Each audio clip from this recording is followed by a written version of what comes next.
Hello there and welcome to this vlog of July 2023, and today's video is going to be slightly awkward because I want to talk about a competitor to BattleTech. Not a natural space that I would want to find myself in as a BattleTech content guy, but I think it's important we talk about it. Obviously, it's going to be a Games Workshop thing because Games Workshop have just announced what they are terming Legions Imperialis. I'll talk about all the specifics of this as we go through this video, but suffice to say for now, this is what I perceive as them kind of raising the stakes a little bit against the kind of, the BattleTech explosion really that's occurred over the last couple of years, coming off like a couple of very successful Kickstarters. But this has been a long drawn out thing. There are other games that Games Workshop have in that 6mm format, so this isn't just some kind of like rash decision. I'll go through all the kind of mechanics and the history of this shortly, but what I really want to kind of ascertain in this video is this going to be a direct challenge to Catalyst and the BattleTech IP more widely? How the future of this may look? Are Games Workshop really going to kind of like go all in on this, or is it going to be quite limited? All that good stuff. So before we get into it though, I need to kind of declare an interest in this. I, as a kid, played far more what back then was called Epic, and I had loads of Epic. I had far more of that than I had of BattleTech, as you probably would expect, because I grew up in Britain. And you could get Epic at any Games Workshop or hobby store, whereas BattleTech was always very, very difficult to get. I think I've told this story before. I got into BattleTech because a friend of mine whose dad was really kind of into hobby stuff. He had some of the BattleTech TROs, and then I'd seen the cartoons. So I kind of put the two together, and then I was hooked on it. But before that, and I was very young, I think, when I got the Epic box set. I think I was probably I'm guessing about 8 or 9 or something like that. Yeah, it will have been around that age. I remember I could barely like understand the rules, but I just loved the minis because they had like all the major factions within the 40k universe. Like, you could get the Space Marine army, there were the Orcs, there were the Eldar. I had a little Squats army as well. What they now call League of Votan, is it? Or something like that. What I will always call Squats. So you had this like this game from, I think it was released in '88. And yeah, that meant, because I was born in '82, and so I must have got it like a year or two after it came out, or someone definitely bought it for me. I certainly wouldn't have bought it myself. But I remember loving that game, and because like I had the rules and could just go and get the models for my birthday or whatever, and like, I don't know, my mum could pick them up or someone could pick them up at a Games Workshop, which was far easier than kind of back in the late '80s, early '90s, of putting in like orders to Ral Partha that I'm sure my mother has never heard of. But for me, like, yeah, it was the obvious kind of choice because I do really love the 6mm form. So yeah, no surprise to anyone really that I was into Epic.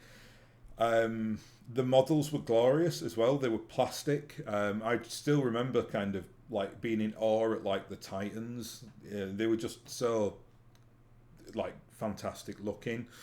And now Games Workshop, and we can talk about the timing on this, have now announced that they're going to kind of branch out a couple of releases that they've had in 6mm format to basically create like the combined arms version of Epic, where you've got the tanks and the infantry and all the support units. Important to note though, because there is a commercial element to this, I am sure, but this isn't something that Games Workshop have just plucked out of the sky. Like, it's not like, oh, BattleTech just made all this money on that Kickstarter, so let's just panic and create 6mm stuff. That's not the case at all. Games Workshop, and I think this was the order, they originally released Adeptus Titanicus several years ago now. That is 6mm, and it's the Titans, but it's just the Titans, right? So like Titans in 40k parlance are like their equivalents of mechs, but they are, I mean, there are different types of Titans. So you get like the Warhound Titan, you get like the massive, there's these huge Titans that you can kind of get access to. The models are incredibly expensive, but I think from like Adeptus Titanicus perspective, I've never seen anyone play that with like dozens of I mean, you probably can do that, but what I'm getting at is like I think it's more like a skirmish game, more like a classic BattleTech like lance on lance type thing. If even that, I think you can potentially quite easily play that game like one-on-one, or like two Warhound Titans versus one of the bigger Titans or whatever. So yeah, it seems like prima facie like it's very expensive, but actually when you drill down into it, it's kind of not, because there aren't that many models for it anyway. They then ran with a lot of 6mm terrain, and you know, I will wax lyrical about Games Workshop's terrain. It's absolutely stunning, and I use a lot of their 6mm terrain for BattleTech. They ran these wonderful like cranes and like industrial buildings that I use all the time in BattleTech games. They are just insanely good, and I really wish Catalyst would get on that like bandwagon. I think it is coming. I think they will start doing terrain at some juncture, but for the kind of the industrial stuff, it's really nice to be able to use the 40k stuff, because it's you know, you can use that in any 6mm game really. It's difficult to use the buildings because it's very much like Gothic architecture in 40k, and BattleTech is not, well, so there are some elements of Gothic architecture in BattleTech, but it's much more like a modernist game, right? Like you've got like office blocks and pizzerias and stuff like that, stuff that you'd never find in like the 40k grimdark universe, or whatever you want to call it. Then they also released a game called Aeronautica Imperialis. That is basically the like a fly around game. So I think people jokingly call it Aeronautica Fly Aroundicus or something. I keep hearing people refer to it as that. I mean, I've got no interest in that. I've said many times on this channel, I can't stand any kind of actual air support on tabletop. I just like it there as a thing. That's why I love the little deck that they brought out, where you can kind of put artillery and airstrikes within the game. But models, I've got no interest in at all. It's just a personal preference.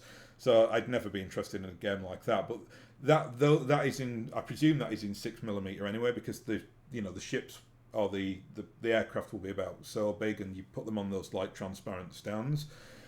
I don't think you can combine Titanicus and Imperialis. Oh, Aeronautica, sorry. I don't think, it could be wrong. I don't have either of them, but they seem like separate IPs, or separate IPs within the wider context of Games Workshop.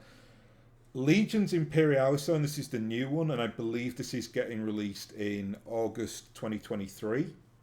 This is a game that they have actively said now you can combine Aeronautica and Titanicus with this game. So you can play like big, tabletop-esque battles, like, do those like reenactments from the Horus Heresy, where you've got those huge like forces, basically Horus's traitor legions versus the Imperial forces or the forces of the Emperor. And, those are big scale battles. So you could easily put lots of different squads down of Space Marines and tanks and a couple of Titans and run a really nice big game. It sounds as well like the format is much more kind of on the Alpha Strike footing. So it seems quite I'm guessing it's a lot quicker than say quicker. It's just a different format. But like in Titanicus, from what I've seen on that, you almost have to do like the record sheet thing with BattleTech. So, you can see like on what position the part of the Titan is hit, and weapons blow off and things of all good stuff like that we know from BattleTech. Legions Imperialis, though, I think is much more like broader scale, much more like Alpha Strike, where you're not having to micromanage it. Things will probably have like hit points and deal X amount of damage, and it probably won't go into the weapon specific, and maybe like squads fire like in unison, as you don't fire just like an individual space marine. It'll be in a squad of 5. It might then be bigger than that. So whatever their, I don't really know 40k military hierarchy, but whatever the variant of a platoon is in 40k, do you have to, this is 30k actually, do you then have to kind of move them all in unison and fire as one, that kind of thing? So it basically expands on what they've already got and really kind of brings it into a really, it's like an Alpha Strike setting, because that's what Alpha Strike is very strong at. Is doing those like big combined arms battles where you bring in, companies to the table, and potentially even things like battalions, as opposed to like lance on lance warfare, which you can play lance on lance in classic BattleTech relatively quickly. It'll take you 2 or 3 hours. But if you did lance in Alpha Strike, it'd take you like 30 minutes. So it's a much like quicker, dirtier game, and I think this is what Legions Imperialis is going for. So then, let's talk about timing. A lot of people are kind of saying, oh, they're obviously, they're not intimidated, but they've seen the success that BattleTech has had, and now they've done this. That is half true. You've got to keep in mind that Games Workshop are a massive company, and they are on a massively complex schedule to get things out. So this Legions Imperialis will have been in the works for at least 18 to 24 months.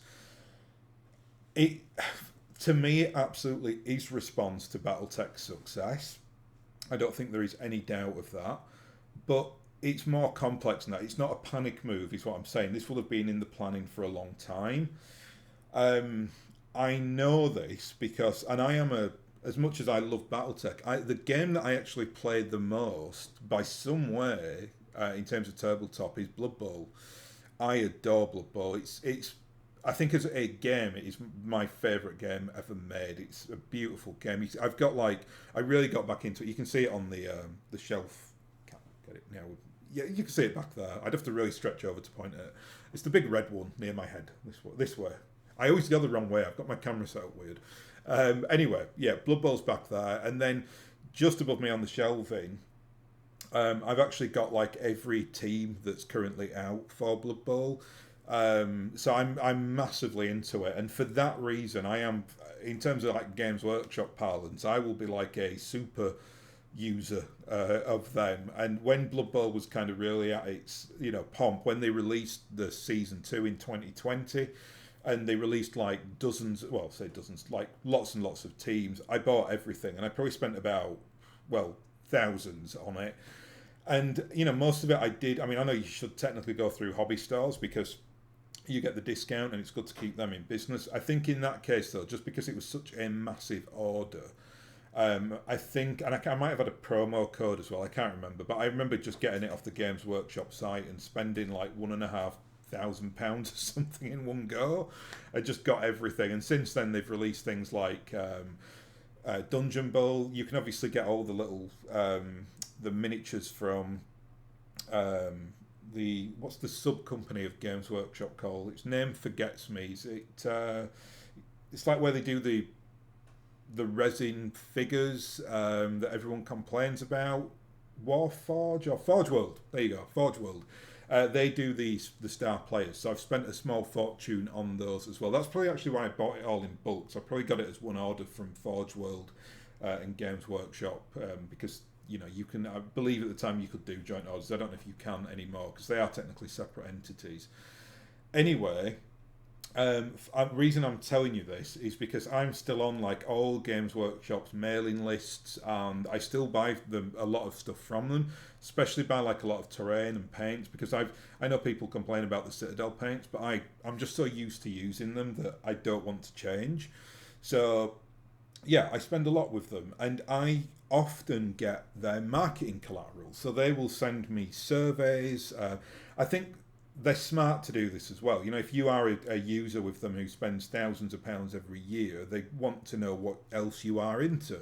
Now, for me, the only other games that I am really into, apart from like Games Workshop games, is BattleTech.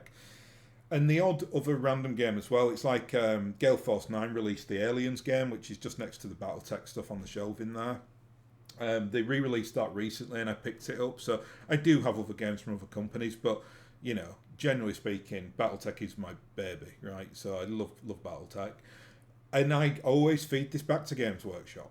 And if they are smart, I mean, I'm saying you can do this through like software program and sales programming and stuff like that.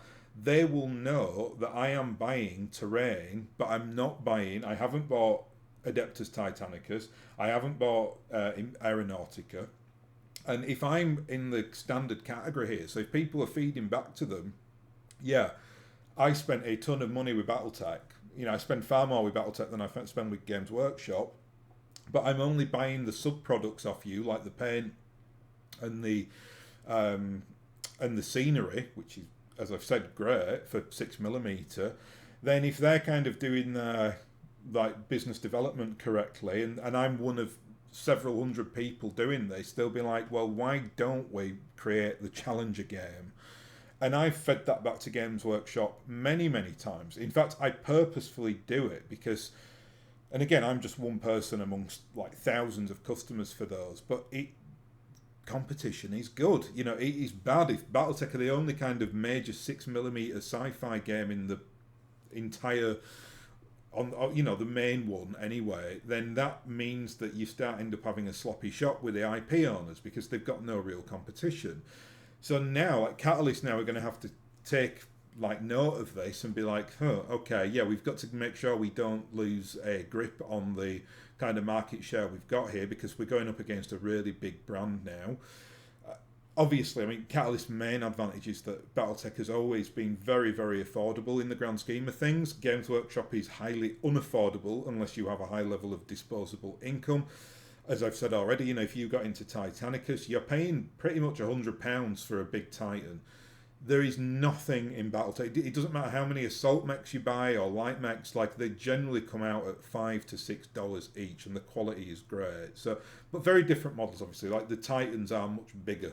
So, you know, there is more plastic. They're obviously more detailed as well because Games Workshop are first and foremost a miniature company. Catalyst aren't. Catalyst get all their products made in China, and don't get me wrong, I absolutely adore the new Catalyst plastic sculpts, but Games Workshop are just in a league of their own, really, when it comes to the actual, like, miniatures. So that's why you spend so much. So I'm not saying that it will overtake Catalyst or BattleTech by any stretch of the imagination, like commercially, but interesting that we've known for a long time that the second Kickstarter was coming out. They then planned the Legions Imperialis to kind of coincide with that closing. So, you know, the Kickstarter closes for BattleTech, and then straight away, bang, this will drop in Games Workshop stores. And I think it's a good move. I think Games Workshop I'd imagine it will do quite well. I mean, they still sell Adeptus Titanicus stuff, so I think there is a market for that. As with anything with Games Workshop, their products can be slightly erratic when it comes to like consistency and stock. Like it's actually quite hard now to get like the 6mm terrain. In fact, I recently, when I've moved down to Nottingham, there are some really good hobby stores around here, like far more than when I used to be up in Leeds. And that's obviously because, you know, Nottingham is the kind of heart and soul of miniature wargaming in Britain, because that's where Games Workshop are based. And I found some of the 6mm terrain in these hobby stores. I can't find it online. It's certainly not on the Games Workshop site, and it's usually sold out of most of the online stores that I use. So, you know, it's still around, kicking around in stores in certain places, but it's not, I don't think they've had it in production. So that will be good for BattleTech users, because I think this Legions Imperialis is going to create a new, a run on the whole 6mm terrain that Games Workshop are putting out, which is fantastic news for us. Hope Catalyst then will see that and maybe up their game, or at least up their schedule to try and get some BattleTech stuff out as well, because I'd love it if I can use industrial 6mm terrain from Games Workshop and then use the specific buildings from BattleTech. That would be great for me, because industrial stuff is industrial stuff, right? But I don't want Gothic buildings in my BattleTech experience, because it just looks very much out of setting. So Yeah, commercially, I think it's good for the consumer. All competition is good. It will, not saying it will drive prices down because Games Workshop are very expensive, but I think it will mean that Catalyst have to probably still have the upper hand on saying, look, we're much cheaper than the Games Workshop 6mm equivalent.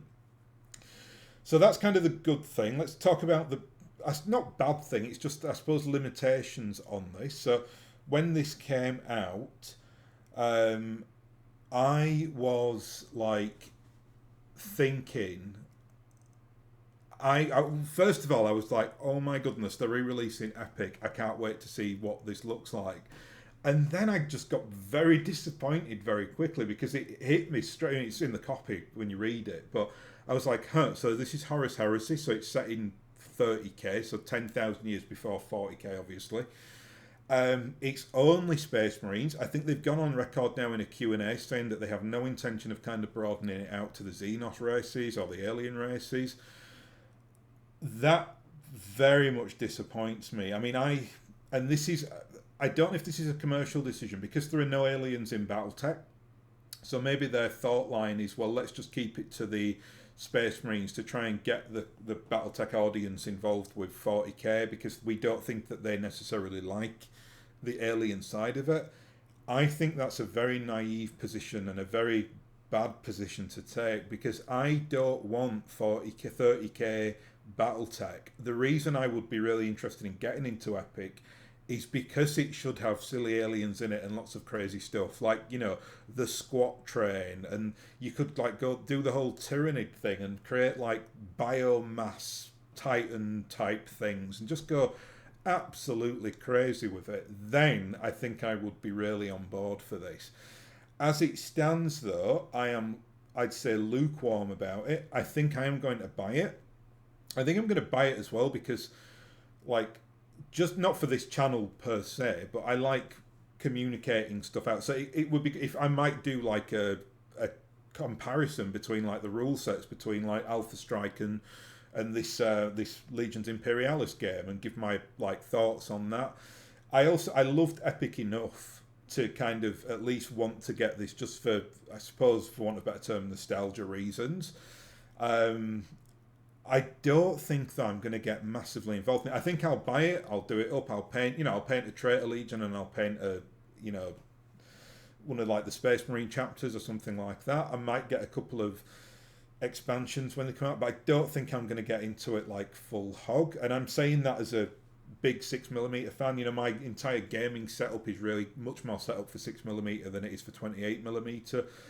But I think it will be more a curiosity, and unless they really do expand it out and say, okay, we're going to do like the Orc armies and the Eldar army and the Tyrannid army, I'm very lukewarm on it because to me it just feels like BattleTech light. I also as well like doing it in 30k, and 30k is a great setting, really interesting. The whole Horus Heresy thing is I've read a lot of those books. They are very pulpy and a lot of them are trash, but the good ones are actually quite fun to read. I think it's like anything with Games Workshop, they always over egg it. So there's something like 100 books and short stories in that one series, and there's probably about 7 or 8 decent books out of a lot of them. So when you find them and you read them, like the original trilogy is quite good. Is that the Graham McNeil trilogy?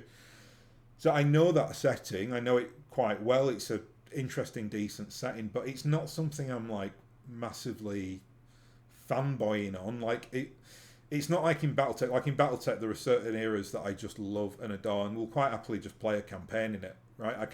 But for 30k, I'm like, okay, yeah, it's nice, it's a novelty, and I think it's a dangerous place for them to be as like a hobby company with this new kind of initiative of getting into the 6mm side.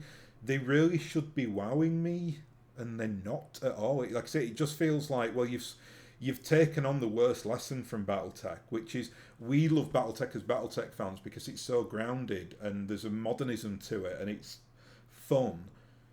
30k ain't fun, right? 30k is a very grimdark civil war, but what is fun is like being able to drop like an entire orc army and all the wackiness that comes with the orcs and everything. That's 40k's novelty, and they've stripped all that out. But and you know, obviously, Orcs and Eldar exist in 30k, so you could do it potentially. But they've pretty much gone on record of saying we ain't gonna do it. So yeah, I think lukewarm's the best way I can put it. I don't think it will have any real impact on BattleTech.